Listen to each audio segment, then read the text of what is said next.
Okay, hej og velkommen til den her video. I dag skal vi spille FIFA 26, som jeg altså har købt. I weekenden købte jeg den. Så det skal mig og William spille. Og han har altså også en YouTube-kanal. Kom lige herover, William. Ja, det er så ham, der også har en YouTube-kanal. Og William, tager vi det samme hold som før, eller hvad? Ja. Ja. Og den her gang, så gør jeg mig god. Ja. Jeg vandt første kamp. Men der gjorde jeg mig ikke god. Det var også i straffespark. Så nu håber jeg, I kan se hele skærmen. Nu gør jeg mig god. Ja, så ser vi det. Jeg forstår ikke, hvorfor de ikke vil have trending. Hvorfor er Gavi hernede? Nej. Ups. Gavi i stedet for. Vi tager Gavi i stedet for De Jong.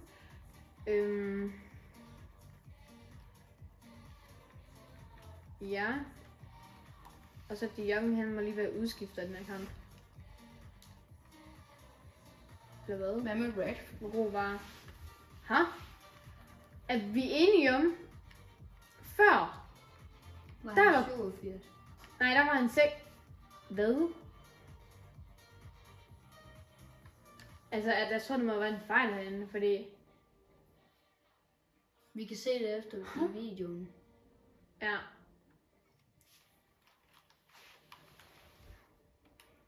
Jeg har faktisk også lavet om i min holdopstilling. Så. Det springer bare over. Nej, det glemte jeg faktisk at lave om på den. Jeg kom bare til at lave benchen. Okay, William, han er altså Real Madrid, og jeg er Barcelona.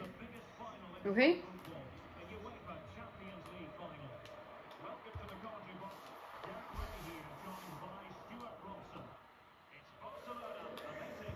På et øjeblik. Der faldt kameraet. Det er mig, der er Barcelona, og han er Real Madrid, okay? Nu ved vi alle sammen godt det her. Skal jeg lige have noget at stille det her kamera op ved. Sådan der.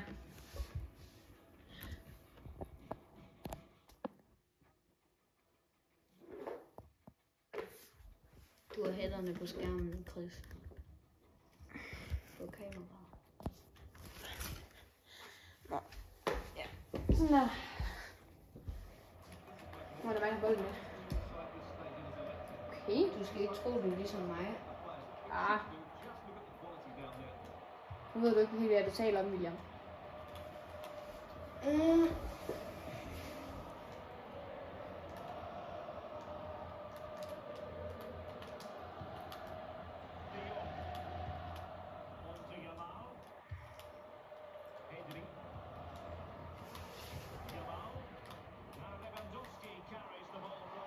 Chance over her.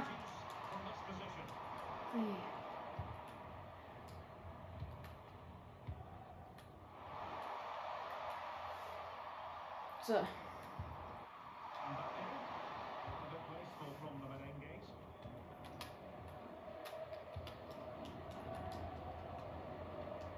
En god bold. Det er en god bold.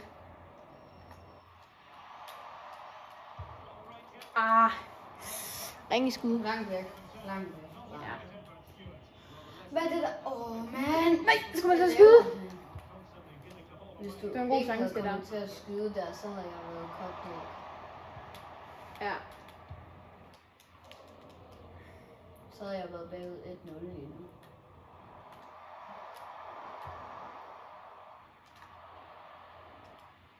Jeg vil også bare lige informere om, at han skulle have haft et rødt kort i sidste kamp. Nu kører jeg sådan noget dumt, jeg ikke spillet tilbage til målmanden, så nu er der mål. Og nu laver vi en god løbescene. Ja. Tog du en random, eller hvad? Nej. Han plejer at lave den her. Jeg tog ikke random. Jeg lavede den. Han plejer bare bare ikke. sådan her. Nå. Så lavede han den. Mbappé! Lidt for klamt, men okay. Altså, Farvelbold. hvad laver han? Ikke min skyld, siger Altså- jeg meget. Jeg meget, han gjorde sådan her. Ikke min skyld. I kunne bare være fri. Altså, hvad? Jeg laver powershot, og så skyder han derud. Fordi jeg gerne vil have det venstre ben fysik der. nu, Chris. Altså, Skal vi til at bruge fysik nu? jeg prøver du bare. Okay. Så jeg vil bare, jeg skal prøve. Mhm. Sejt. Lige om lidt, så har vi en skadet spiller.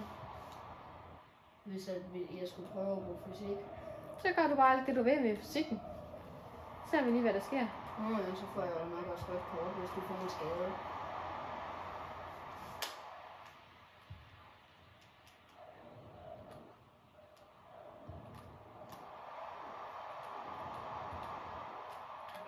Valverde! Det var endda med sit venstre ben. Okay, det er no way, en forsvarsspiller næsten kunne lave rainbow flip. Det kan Adam Ø da ikke. Men det kan Frederik da næsten. Jo, jeg ved ikke om Adam Ø han kan. Jeg har ikke fået set ham gøre det.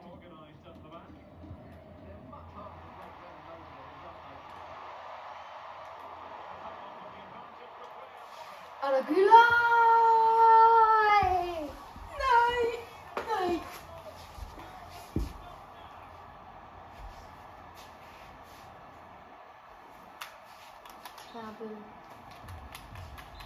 Chris, Ej, jeg det er ikke sagde, for godt. jeg gjorde mig god. Nej, det er ikke for godt, det her. Og der har ikke været halvleg endnu, Chris. Sagde du ikke, at jeg bare skulle prøve at bruge fysik? Det kender jeg en person, der sagde, at jeg bare lige skulle... Gul kort. Gul kort. Så prøv at skyde derfra med Valverde. Okay. Sure. Hvad er det?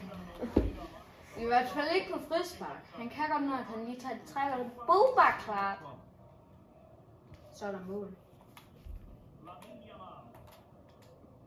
Altså, hvorfor er det, at han ikke laver rainbow flip? Han må bare gøre det der. Det var bare det, han havde gul kort i forvejen. Havde han? Ja. Kigger du på, om de har gul eller rødt kort? Det gør jeg ikke. Jeg gør det bare. Altså, jeg vil jo ikke gøre det. Du kan se, der han har gul kort. Ham Ja, der. det ved jeg godt.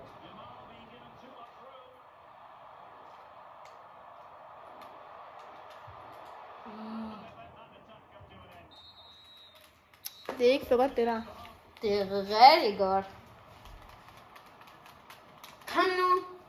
Vi har ikke hele dagen vel.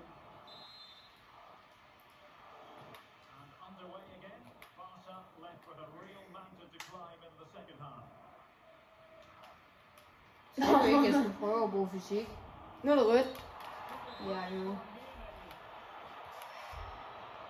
Det var endda en venstre kant. Så tror jeg, at Mbappé kommer til at være lidt mere defensiv end angriber. Det gjorde han så ikke. Nej, jeg lavede ikke offside. Ha, hvad snød der med Jeg at gå ud? håbede lige, du gik ud. Nej, har du ikke engang taget stikken endnu? Jo, det er ham, jeg er inde. Er det? Yep. No way, der er gået 2 mål ind på ham. Og den anden kamp gik der, hvad? 0 eller noget? Der gik 1 ind. 1-1. Men jeg vandt. Sådan endte det, fordi at... Ej, kom nu. Jeg skal vinde den her.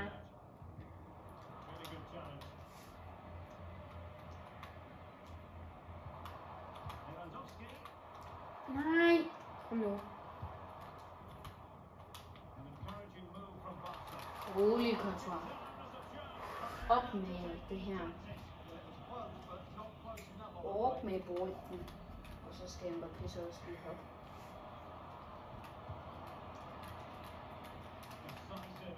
Bedst præsenterende! Men nu får han. Og så siger den, jeg er bedst præsenteret. Og jeg tror endda, jeg har mest boldbesiddelse. Eller så, den er nok meget lige. Endelig! Du har opnået et trofæ, Chris. Fordi at du lavede et kraftskud. Var det bare det trofæ, du opnåede? Det opnåede jeg.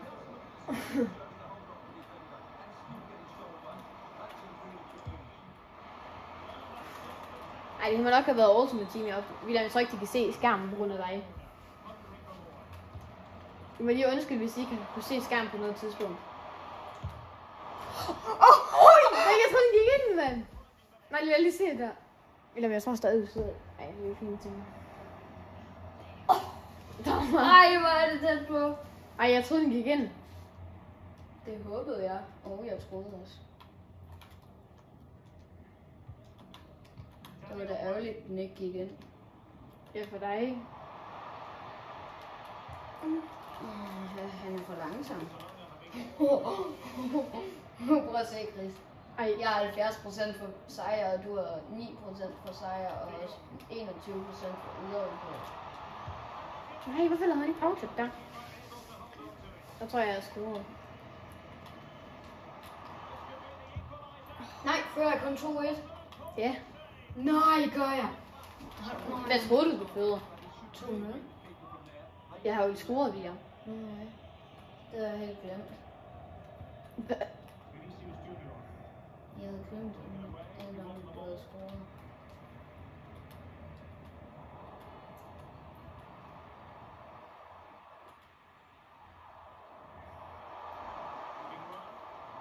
Han er for hurtig for dem! Så nu kommer der et kongeindlæg af Vinicius. Det er Vinicius, der har scoret begge i mål, er det ikke? Nej, Mbappé har også scoret vist. Nå ja, det var ham der. Scoret det første. Kontakten.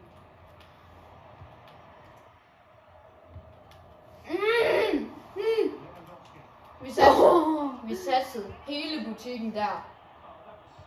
Altså havde jeg fået mit andet røde kort, så havde det været ikke særlig godt.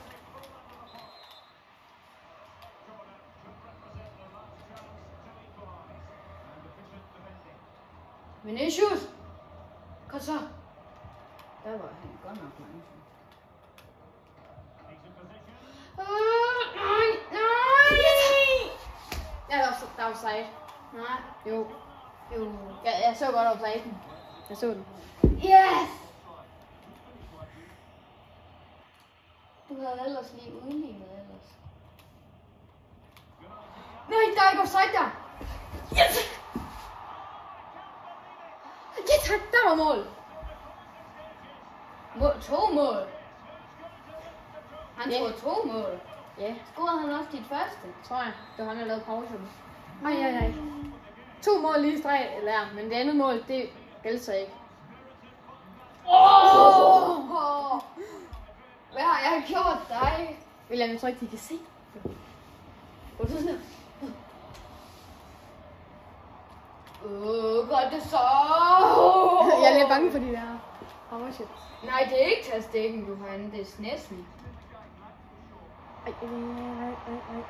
Det var sådan godt indlæg, det der. Og så... Nå, var det ikke tastikken? Nej. Nå, nej, jeg satte ham ikke ind i den her runde her. Nej. Tilbageudbæring, dommer.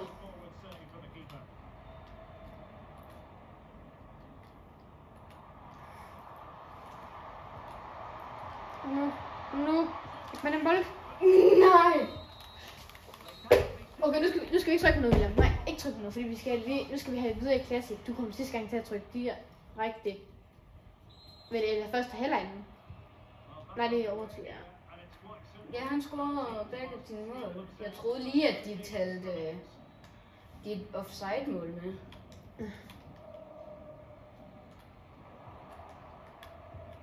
Og Mbappé og Vinicius har scoret med mig. Nej, det når han ikke. Den havde Mendy faktisk. Så man er ikke rimelig imponeret. Bellingham! Bellingham!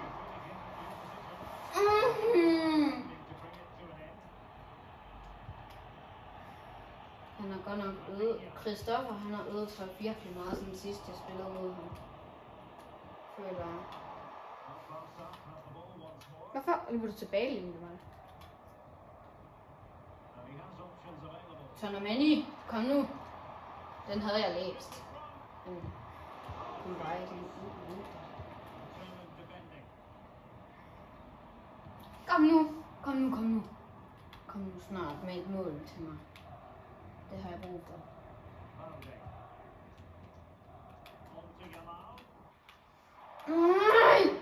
Nej. Okay, det var nok det tætteste skud, Jamal han har haft på målet. Ja. Han kan nå over sidelinjen. Ja, rødt kort. Ja, rødt kort, det står der. Direkte rødt. Jeg blev nødt til det der. Ja, du spiller. Ja.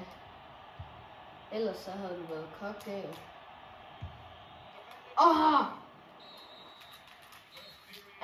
Nu har vi begge rødt kort. Ja, nu er det lidt mere fair, for jeg synes også, jeg spillede den nærmest. Mens du har haft rødt kort, har jeg scoret 2 mål. Mhm. Det var ikke normalt, det der. Det var sådan, hvor han drejede rundt og muligt. Var det lige rundt der?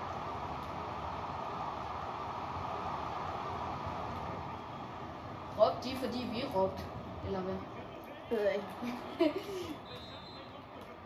Skal vi så også skrige, så skriger de. Ej. Jeg får den aldrig til det. Saks der. Det gør man ikke særlig tit på hjørnespark. Det er mere i Volta. Jeg ved godt, du spiller kort. Det gjorde du faktisk ikke. Nej! Væk med det her.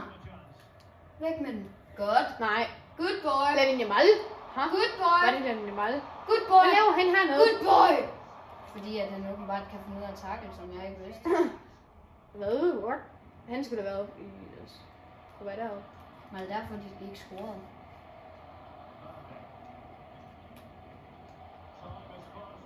Det er en god bold. Nej. Ud med den her Mendy.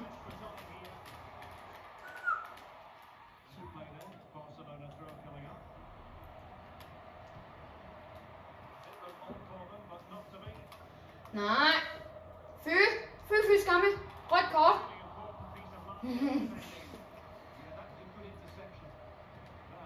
Offside. Jeg har set den. Nej, var der ikke offside? Der er ikke offside. Så skød jeg bare. Balde. Der tror du, Balde han var længere tilbage. Nej, hvorfor skød jeg så? Jeg tænker også, at der er offside, men så er de Balde. Okay. Straffen Så er det straffen. for anden gang. Det endte vi også i før. Jeg læser den her, det kan jeg. Så vil jeg se. Det kan jeg bare mærke. Ja tak. 1-0 til mig. Ej, jeg troede du skulle i midten.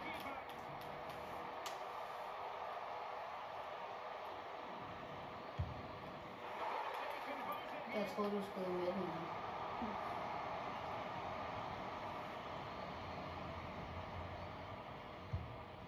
Jeg tror ikke, du skulle i den med. Jeg ved altid, hvor du skyder hen med Jamal. Føler jeg. Ja. Sidste gang, du sprang med Jamal, skød du der. Ja. Kom nu. Jeg beder. 3-3. Kold kaptajn. Altså, jeg tror, Olmo. Jeg tror, vi ender måske med at komme ud i... Nej, det er en forsvarsspiller. Nej. Okay. Der var ingen af os, der kan gætte det. Nej. Yes, nej. Nu skal jeg bare score. Også hvis den havde... Kom nu, Trent. Lige med. Ja. Nej. Hej. Nå, jo, det havde jeg glemt. Det må jeg virkelig ønske. Ej, det har jeg ikke set, fordi jeg har spillet FIFA med Chris.